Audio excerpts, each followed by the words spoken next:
आपले पाय गावाकडे का वळतात माहितीये? इथल्या स्वच्छ हवेचा एकदा परिचय झाला की तिची आस आपल्याला लागते. म्हशीचं ताजं ताजं दूध, ताजी करकरीत भाजी अशी शेतातून काढली आणि रांधली की तिची चव पक्की लक्षात राहतेच की आपल्या.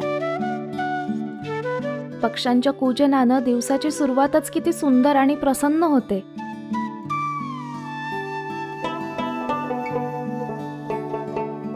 नदीत पोहणं, शेतात काम करणं, ताजे अन्न खाणं, ही गावची समृद्धता बोलवत राहते आपल्याला. आणि हीच गावातल्या समृद्ध जगण्याची ओढ मला घेऊन आली कुडाळ जवळील कुसबे गावात.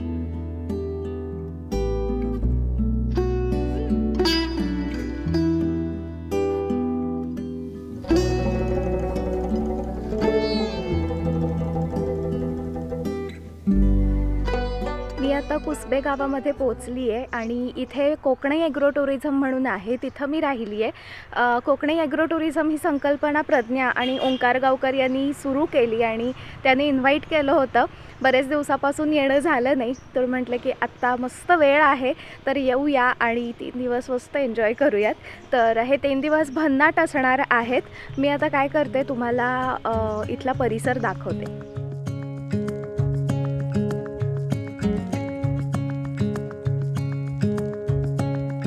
या सुंदर चित्रांनी नटलेल्या कौलारू बंगल्यात राहण्याची व्यवस्था उत्तम केली जाते.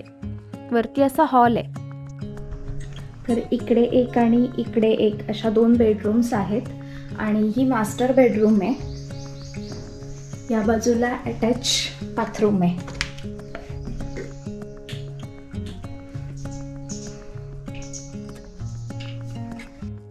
दोन्ही खोल्या अगदी आरामदायी आहेत. अजून एका स्वतंत्र वॉशरूमची सुद्धा व्यवस्था आहे.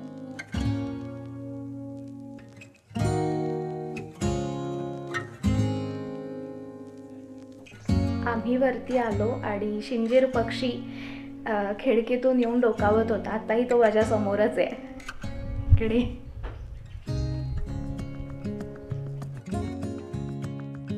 मधी काच असल्यामुळं त्याला मी दिसत नव्हते, पण मला अगदी जवळून त्याचं जांभळं रंगरूप बघता आलं. कसे पंख साफ करतोय बघितलं ना. खाली असा सुंदर सजावट केलेला सीट आउट एरिया आहे आणि इथली भिंत बघितल्यावर संपूर्ण तळकोकण समोर उभं ठाकलंय असं वाटतं.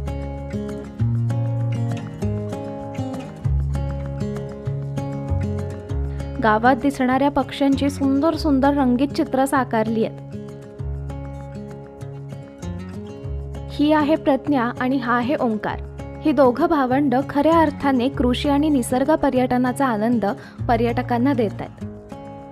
आणि इथे जवळच गावकर कुटुंबाचं मातीचं घर सुद्धा आहे, कौलारू शेणानं सारवलेलं आणि टुमदार.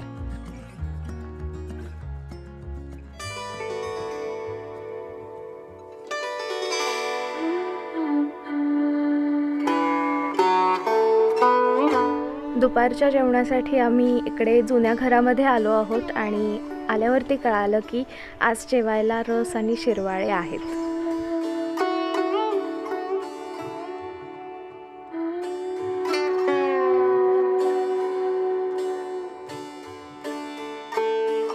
मागच्या पडवीत काकूंची आणि ओंकारची शिरवाळे तयार करण्याची लगबग सुरू होती.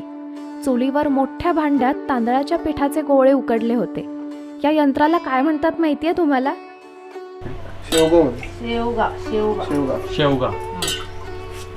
आणि ते खालचं केळाचं आहे त्याला केळीचं सोप. तर हे गोळे शेवग्यात घालून वरून प्रेस करायचे. मग खालून साच्यातून पडणारे शिरवाळे केळीचे सोप मागे मागे करत त्यात पसरू द्यायचे.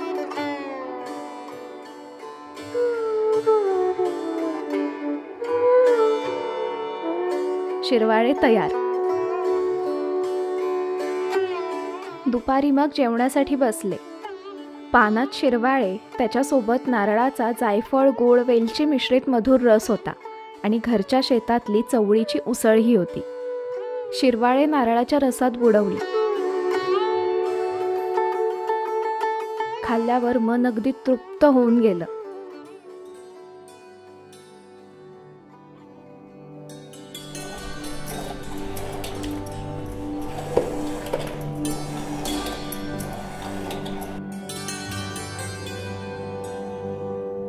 या मातीच्या घराची बांधणी कशी झाली हे ऐकायला कान आतुरलेले, कारण बांधणीची गोष्टच तशी आहे.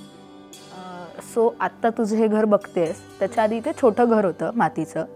सो माणसं वाढायला लागली, बरोबर. मग शेती आली, मग वळईतच त्यांची शेती वगैरे व्हायला लागली, माणसं खूप कुटुंब झाली. मग त्यांचा असा विचार झाला, म्हणजे माझ्या आजोबांच्या पिढीचा, की आपल्याला घर नवीन बांधायला हवं. त्यासाठी त्यांनी आधी एवढं मोठं घर बांधण्यासाठी 15 वर्ष आधी त्यांनी तयारी केली. सो 15 वर्ष त्यांनी लाकडं जमा केली, परत माती जी लागेल ती हळूहळू जमा केली, दगडं लागतील ती जमा केली, आणि त्याच्यानंतर त्यांनी बांधायला घेतलं. आणि तुला विश्वास नाही बसणार, पण 1 जानेवारी 1959ला घुंटी मारली आणि मेपर्यंत त्यांचा गृहप्रवेश झालेला होता एवढ्या मोठ्या घराचा.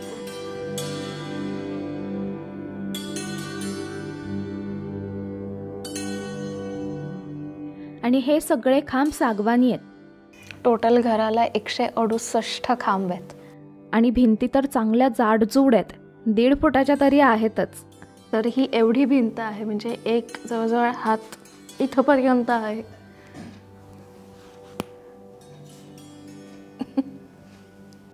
तिथल्या एका खोलीत नारळ टांगलेले दिसले.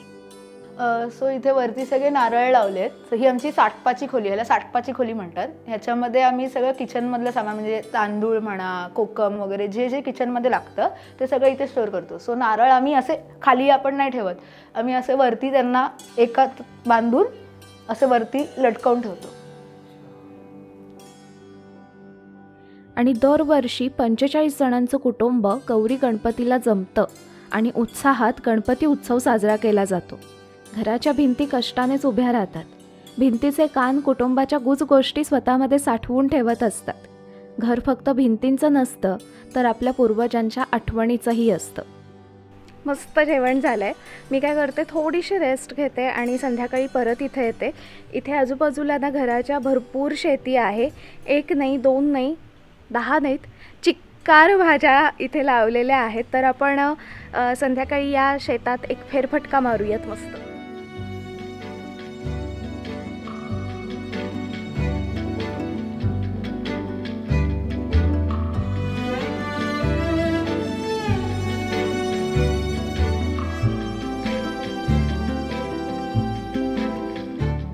तर हेच आहे ते शेत. आणि फक्त एवढंच नाही आहे, तर खूप मोठा परिसर आहे. म्हणजे मधी एक घर आहे मातीचं, आणि त्याच्या भोवती ही सगळी शेती आहे. आणि अशी एकही जागा नाही आहे जिथे काही घेतलेलं नाही आहे.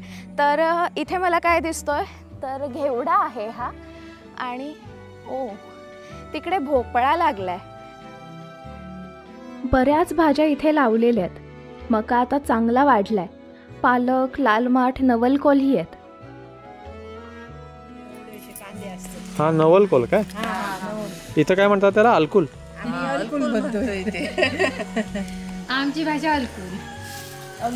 अलकुल पुरे गो पुरे पुरे हा असू दे. कांद्यांसारखं दिसतं ते. फ्लावर सारखी फ्लावर. माझ्यासाठी सुखाची व्याख्या म्हणजे दारात ताजी कोवळी भाजी असणं.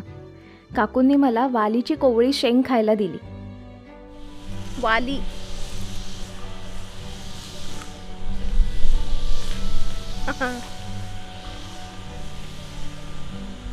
M M.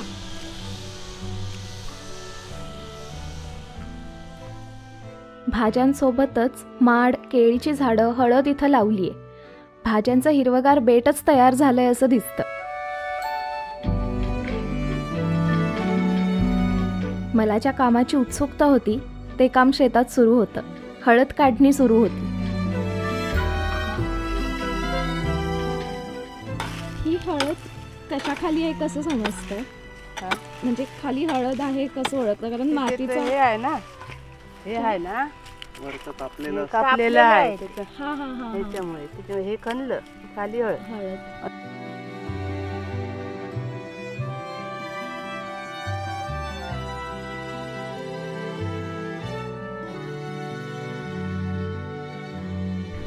मी एकदा ट्राय करून बघते. तिने जी पद्धत सांगितली त्या पद्धतीने करून बघते. बघूया जमतंय का. कुदळ घेतली आणि माती मोकळी करायला सुरुवात केली. कंदाच्या बाजूची माती बाजूला केली तशी हळद हळूहळू दिसू लागली. शेवटी एक जोरात घाव घालून कंद उकलला आणि हळद हातात आली.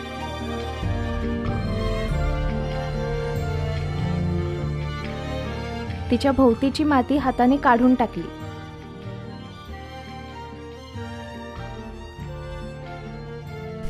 तर हे पिकाव आणि ह्याच्या मदतीनं मी ही हळद काढली, मी काढलेली हळद.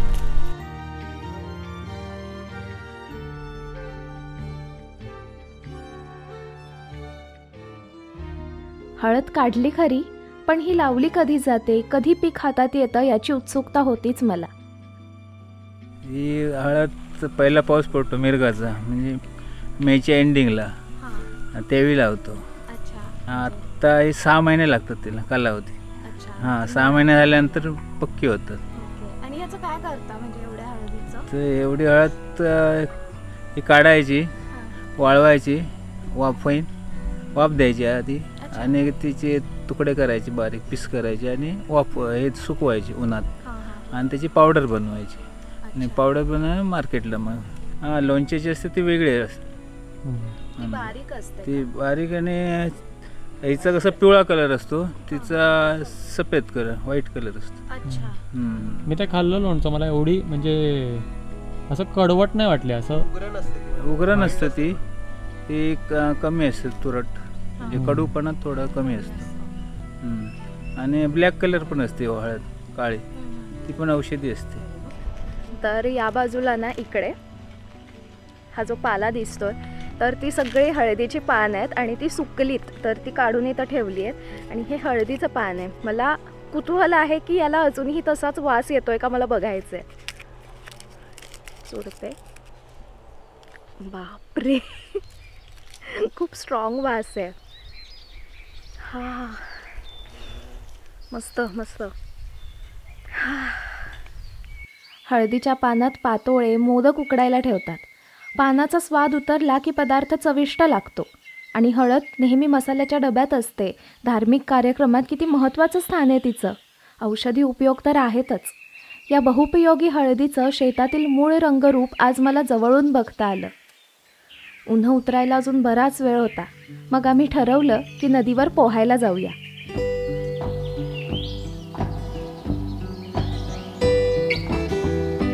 ही नदी घरापासून 15 मिनिटाच्या अंतरावर आहे.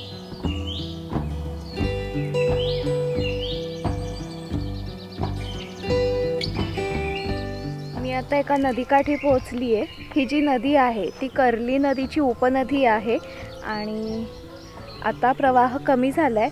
तर संध्याकाळच्या वेळेस इथं येऊन बसायला खूप सुंदर वाटतं. तर एक निवांत वेळ घालवण्याचं हे एक सुंदर ठिकाण आहे.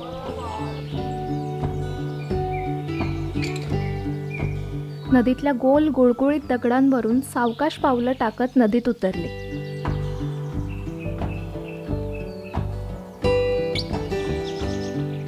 पण नदीत बसायला चाचरत होते, कारण पाणी प्रचंड थंड होतं आणि त्या थंड शॉकची भीती वाटत होती. 1, 2, 3 म्हटलं आणि शेवटी पाण्यात धपकन बसले.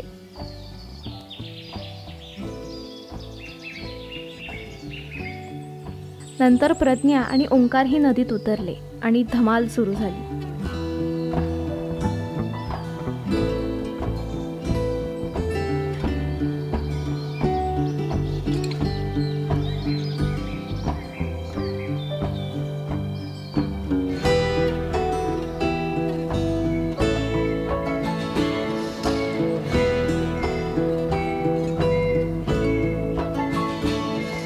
नदीत पोहण्याचा आनंद लुटत होतो. आता नदीत मस्त वाटत होतं.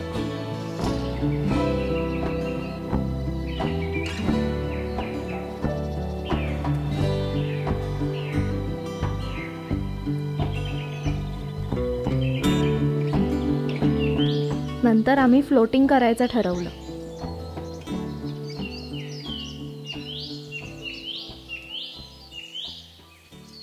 निळभोर आकाश बघत किंवा डोळे मिटून नदीवर हलकं हलकं तरंगत राहायचं. फ्लोटिंग करणं म्हणजे मेडिटेशनच आहे.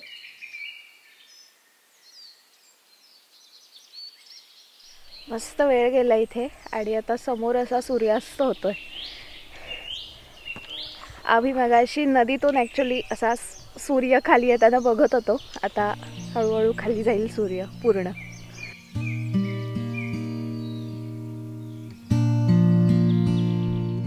अंधार पडू लागला तसं घरी आलो. कामावरून माणसं घरी आली होती आणि त्यांच्या गजाली सुरू होत्या. नंतर पानं वाढली. यातली लाल माठाची भाजी, भजी, कोळथाची पिठी हे पदार्थ ओळखीचे होते, पण हा चवळीचा पदार्थ मात्र मला माहिती नव्हता.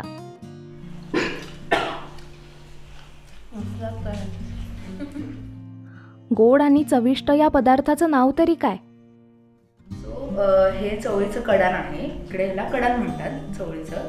सो त्याच्यामध्ये उकडलेली चवळी आहे आणि जराशी चवळी उकडल्यावर त्याच्यामध्ये गुळ घालतात, खोबरं घालतात आणि मग मिक्स करतात. थोडे जरा त्याला उकळी यायला देतात आणि मग असंच खिरीसारखं होतं, चवळीची खीर टाईप. नंतर आम्ही जेवणाचा आनंद घेतला.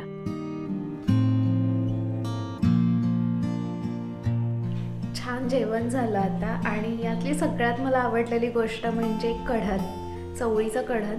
तर मी कल्पनाही केली नव्हती की चवळी अशी गोड पद्धतीने खाता येईल. अतिशय मस्त मस्त होतं कढण.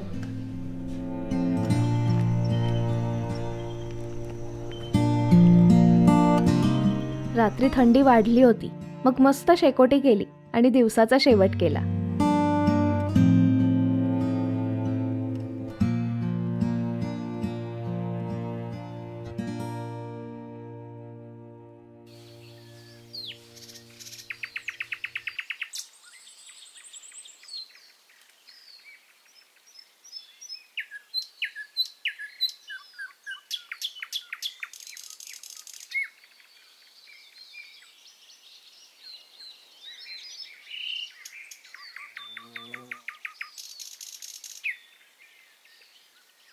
सकाळी लवकर उठून गावातून फिरणं ही माझी आवडती गोष्ट आणि आम्ही पक्षी निरीक्षणही करणार होतो.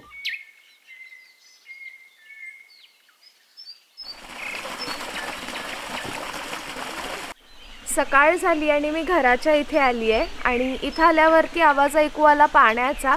बघते तर पाटाचं पाणी सोडलं होतं आणि हे सगळं पाणी आता माडांना दिलं जात आहे. अशी आळी केली आहे छान, त्यातून ते असं पाणी मस्त वाहत जात आहे. गुरेही आता गोठ्यातून बाहेर पडली होती, चरायला निघाली होती.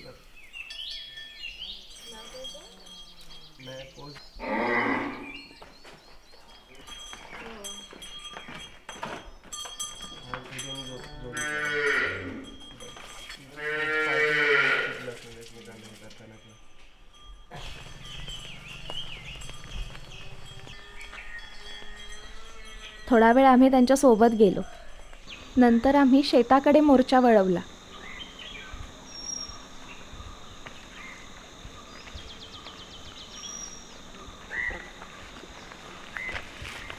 शेताच्या बांधावरून चालताना तोंडातून वाफा येत होत्या.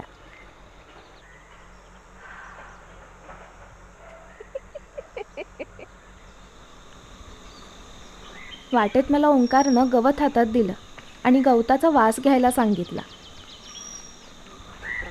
हे काय आहे माहिती आहे? वाळा आहे आणि तो असा इथे गवत तर वाढलेलं दिसतं, तर गवत म्हणून आपण कदाचित हे इग्नोर करू, पण ह्याच्या मुळ्या कुस्करल्यावरती वास येतोय तो वाळ्याचा आहे, म्हणजे वाळाच आहे हा. हे ते गवत आहे आणि ही त्याची मुळ्या आहेत. तर हे जे आहे ते भाताचे कोपरे, जिथे भात शेती केली जाते त्यांना कोपरे बोलतात मालवणीमध्ये. आणि त्यांच्या बाजूला जी बॉर्डर असते ज्याच्यावरनं चालण्याची वाट असते, पायवाट असते, त्याला मेरे बोलतात. त्या मेऱ्यांवरती वाळा युजली म्हणजे उगवतो, नॅचरली उगवतो आणि मग त्याला तोडलं नाही जात, कारण त्याची मुळं जी असतात ती खूप पसरतात आणि माती धरून ठेवतात. मग ही जी माती ती त्याच ठिकाणी राहणं महत्त्वाचं असतं, कारण पाणी जेव्हा पावसात जेव्हा पूर येतो किंवा मोठा पाऊस असतो तेव्हा ती तुटू नये म्हणून वाळा किंवा दुसरं जे गवत असतं ते तसं तिथे ठेवलं जातं मेऱ्यांवरती. आणि ह्याचं मुळाचा दुसरा औषधी उपयोग आहे जे आपण माहितीच आहे, उन्हाळ्यामध्ये पाण्यामध्ये घालून पितो. तिथेच प्रज्ञाला झाडावर एक पक्षी दिसला. हा पक्षी आपली चोच फांदीवर घासत होता. खूप करामती करतो हा पक्षी. आता मी असा पक्षी बघितला जो इतर पक्ष्यांची मिमिक्री करतो, त्यांचे आवाज काढतो तसेच सेम, तर हा पक्षी आहे ड्रोंगो आणि याचे एक नाही अनेक किस्से आहेत जे मला वेगवेगळ्या लोकांकडून ऐकायला मिळतात. तर असाच एक किस्सा मला प्रज्ञाने सांगितला होता.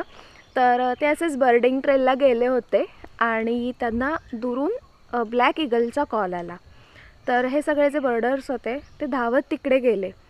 बघतात तर ब्लॅक ईगल नाही, तर हे महाशय होते झाडावरती आणि ते ब्लॅक ईगलचा कॉल देत होतेच. तर सगळ्यांच्या हाती ब्लॅक ईगल दिसला नाही त्यांना, तर ड्रोंगोच दिसला. आणि अजून एक किस्सा असा आहे की शेतात म्हणजे शेळ्या हाकायला माणसं आली होती. तर ते कसं शिट्ट्या मारतात, तर ह्यांनी काय केलं की शिट्टीचा आवाज काढायला सुरुवात केली. पुढे जायचा शिट्टी द्यायचा, पुढे जायचा शिट्टी द्यायचा आणि त्याच्या मागनं ते शेळ्या जात होत्या आणि हा शेळ्यांना घेऊन जंगलात गेला. आणि ते गुराखी म्हणतात की अरे बापरे कुठं गेल्या माझ्या शेळ्या. तर याचे असे अनेक किस्से आहेत. कधी कधी ॲम्ब्युलन्सचाही त्यानं कॉल दिला होता. तर एवढाच आहे, पण करामती त्याच्या खूप आहेत. याचं मराठी नाव आहे कोतवाल. पुढे दिसला रॅकेट टेल ड्रोंगो. याच्या शेपटीला पुढे वायरीसारखा भाग दिसतो.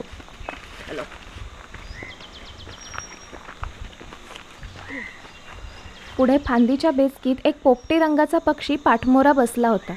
नंतर याचं मुखदर्शन झालं. मिरी खाण्यात गुंग झाला होता.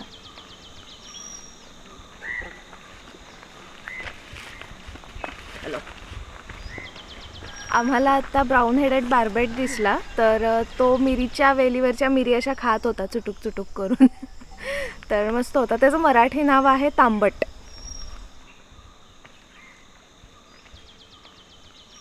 आम्ही कधी गावाच्या वाटेतून फिरायचो तर कधी रानातून.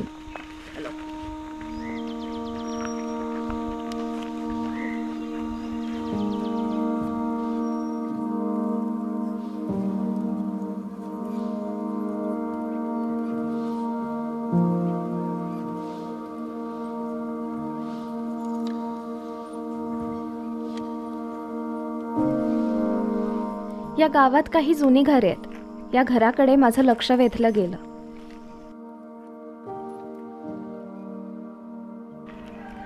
हे मागचं घर बघितलं तर हे पूर्णपणे मातीचं घर आहे आणि खूप जुनं आहे घर. आणि या घराची एक वैशिष्ट्यपूर्ण बाब म्हणजे या घरांवरची जी कौलं आहेत ती वेगळ्या पद्धतीची आहेत. म्हणजे जुनी जशी असायची तशी आहेत. तर खाली जाऊन मी बघते कशी आहेत ती कौलं. तर या कौलांची रचना तुम्ही बघितलीत का? तर आपली जी नेहमीची कौलं असतात तर ती अशी सपाट आणि इंटरलॉक केलेली असतात. तर या कौलांमध्ये कशी सिस्टीम आहे की 2 कौलं अशी लावली आहेत, खालती अशी कौलं आहेत आणि एक असं आहे. सो पावसाचं पाणी आलं की ते असं यायचं आणि व्यवस्थित इथून या खाचांमधनं बाहेर पडायचं, अशी ती सिस्टीम केली आहे. घर बघून पुढे आलो. गावात आता लगबग सुरू झाली होती. मुलं शाळेला निघाली होती. हे वासरू आम्हाला आणि गाडीला बघून सैरभैर झालेलं. तर गोठ्यात हा बैल मात्र आमचं निरीक्षण करत होता. 2 गोंडस रेडकू मात्र मैत्री करण्याच्या तयारीत होती. किती महिन्याची आहेस तू बबली? बबली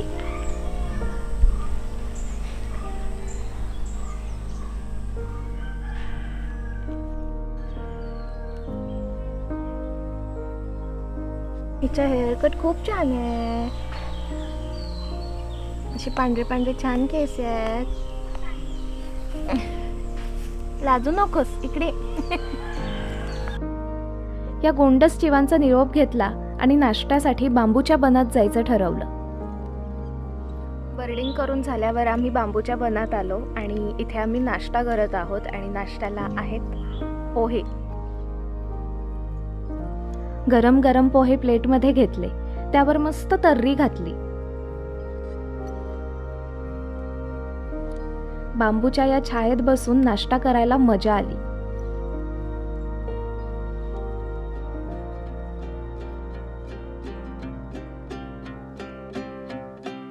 माझ्या हातात हे दाणे कसले आहेत माहितीये?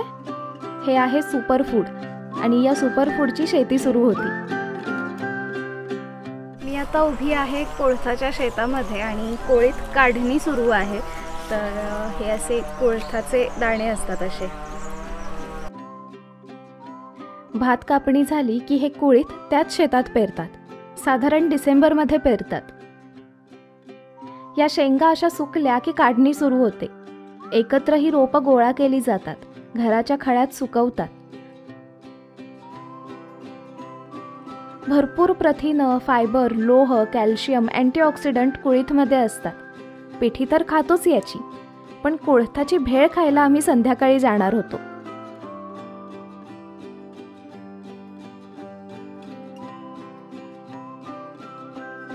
दुपार झाली. गुरं गोठ्यात परतली. जेवणासाठी आम्ही हे ताजे ताजे मुळे काढत होतो.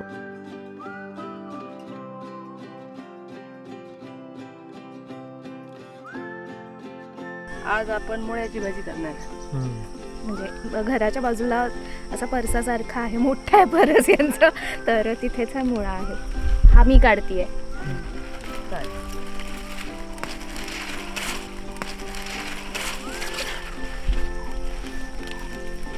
हा काढायचा आहे? हा काढ ना. काढू.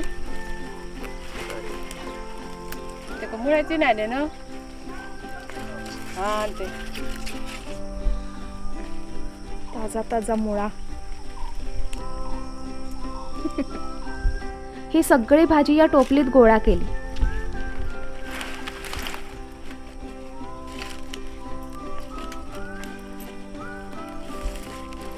बाजारात काय घ्यावंच लागत नसेल. नाही, बाजारातनं काय नाही आम्ही. बाजारातनं काय काय घेता? फक्त डाळ. फक्त डाळ आणि वाटाणे कधीतरी आणले तर, नाही तर नाही काय. बाकी सगळं बाकी सर्व शेतात. दररोज जितकी लागते तितकी भाजी शेतातून खुडली जाते आणि त्याचा स्वयंपाक केला जातो. ताजी करकरीत भाजीची चव कमाल असतेच, शिवाय भाजी अगदी पौष्टिकही असते.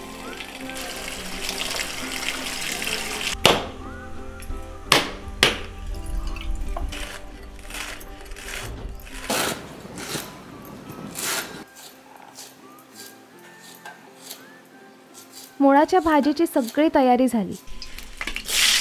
तेलात मिरची, कांदा टाकून परतून घेतला.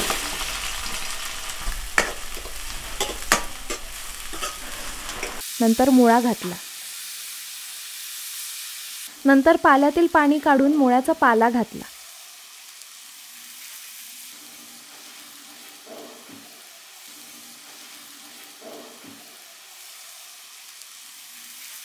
पाला आणि मुळा शिजल्यावर खोबरं घातलं. ताज्या ताज्या करकरीत मुळ्याची भाजी पानावर वाढली गेली. सोबत सोलकढी, चण्याची आमटी, तांदळाची भाकरी होती. ताजी भाजी खाण्याची श्रीमंती मी त्या क्षणी अनुभवत होते.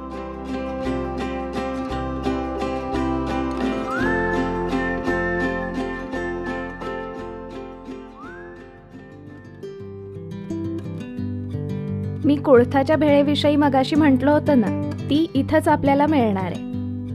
हे आहे आजगावकर आजीच इको स्टोअर अँड कॅफे. धामापूरच्या मंदिराला बरेच वेळा येणं झालंय, पण काळसे गावात धामापूर जवळ आहे, तर या काळसे गावामध्ये आजगावकर आजीच इको स्टोअर आहे. तर तिथं येणं माझं राहून गेलं होतं. तर आज आम्ही इथे या कॅफेमध्ये आलो आहोत, स्टोअरमध्ये आलो आहोत. तर इथे त्यांचा कॅफेसुद्धा आहे.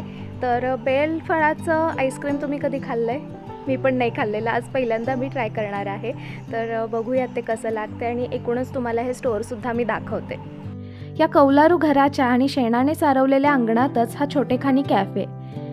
आणि या आहेत आजगावकर आजी, साक्षात अन्नपूर्णा. कॅफेमध्ये मिळणारे पदार्थ इथे लिहिलेले होते. आम्ही कुळीथ भेळ आणि बेलफळाचं आईस्क्रीम ऑर्डर केलं. बेलफळाचं आईस्क्रीम कपमधून समोर आलं. बेलफळाचा गर वापरून हे आईस्क्रीम तयार करतात. एकदम क्रीमी असं टेक्स्चर आहे. हा,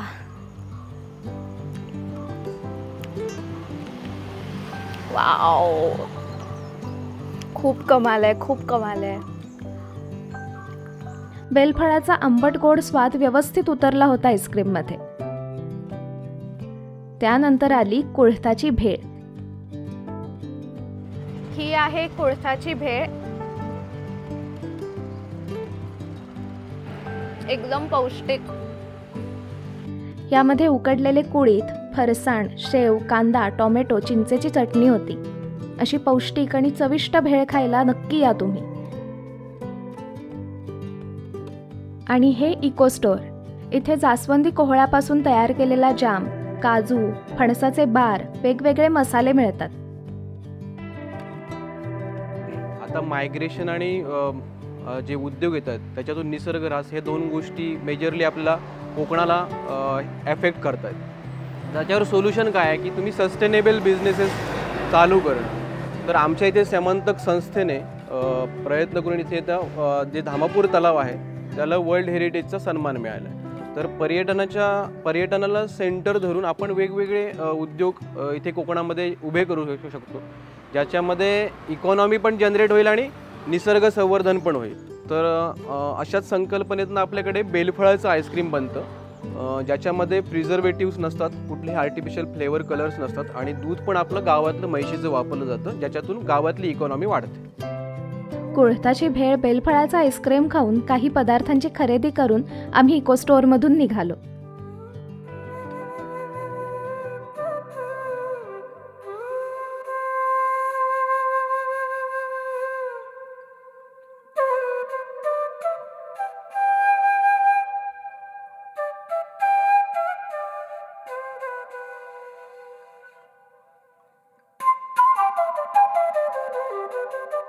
मी आता पोहोचली आहे कलेश्वर मंदिरामध्ये. नेरूर गावामध्ये हे मंदिर आहे.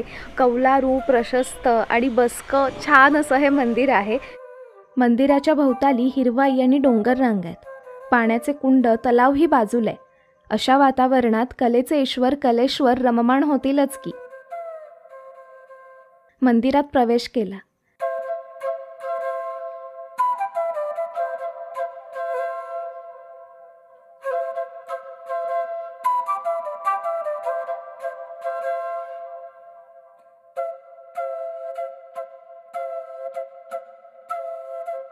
देवाच्या मंदिराचे खांब सुद्धा पौराणिक कथांनी सजलेले आहेत. नंदीचे, बाजूला असलेल्या गणपती बाप्पाचं दर्शन घेतलं.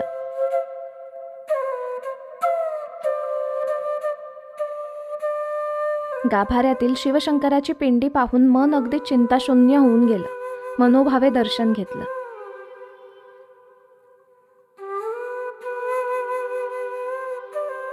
मंदिराच्या भोवताली अनेक देवी देवतांची मंदिर आहेत. सातेरी देवीचंही मंदिर आहे. इतकी सुंदर आणि अर्थपूर्ण भटकंती करता आली यासाठी देवाचे आभार मानले. हळद काढताना कष्टाची जाणीव झाली तेव्हा शेतकऱ्याच्या जीवनाची एक झलक मला मिळाली. कष्टाची भाकर गोड कशी लागते ते हळूहळू समजत होतं. आणि खऱ्या अर्थाने कृषी पर्यटनाचा आनंद दिल्याबद्दल कोकणाई ॲग्रो टुरिझमचे मनापासून आभार.